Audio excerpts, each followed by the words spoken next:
ইকরা phone দিলে বলবি যে আমি তো হাউসেই থেকে গেছিলাম রাতে, বস আর অতিবাহিত বসুন্ধরা ছিল, বসুন্ধরা থেকে আসতেছে। আর যদি 11:30 পরে ফোন দেয়, 11:30 পরে ফোন দিলে বলবি যে এই বসরা আউটডোরে, আমি তো ইনডোরে।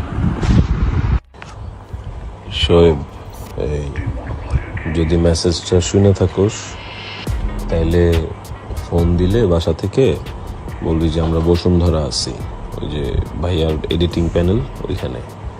বলবি যে সারা রাত শুটিং করতে করতে ঘুরতে ঘুরতে রাস্তায় ঘুরতে ঘুরতে তোর 300 ফিটের ওখানেও শুটিং হয়েছে।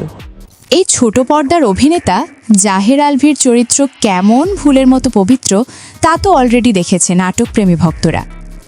একদিকে মা হারা সন্তানকে বুঝ দেওয়ার জন্য রিজিকের দাদিমা সন্তানের সাথে দুষ্টামি করছে, এমন কিছু ভিডিও ফুটেজ সোশ্যাল মিডিয়ায় ভাইরাল হয়েছে। অনেকেই তো বলছে যে রিজিকের কপাল এতটাই খারাপ যে এই খারাপ সময় মা ইকরা তাকে ছেড়ে চলে গেল পরপারে। আর অন্যদিকে বাবা জাহের আলভি মেয়ে নিয়ে নেপালে অন্য মেয়ের বার্থডের কেক কাটে। এই সমাজের কাছে কিভাবে বেঁচে থাকবে এই ছোট্ট সন্তান রিজিক?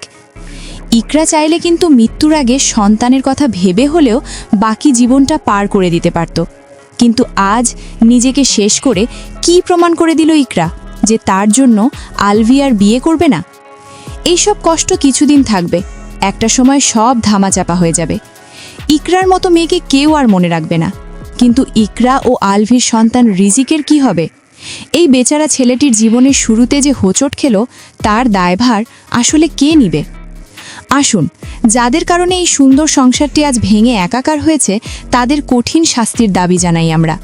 সেই সাথে এই আলভি নামক অভিনেতা ও তিথির মতো মেয়ের কেমন শাস্তির দাবি জানান আপনারা তা কমেন্ট করে আমাদেরকে জানিয়ে দিতে ভুলবেন না।